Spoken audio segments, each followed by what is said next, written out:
Currently on the train, and everyone is looking at me funny because I'm talking into this thing like it's another person.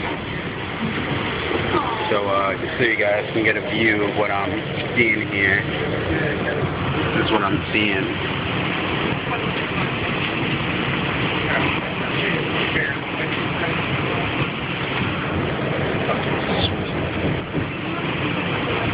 I think there's like a White Castle, like, up ahead a little bit.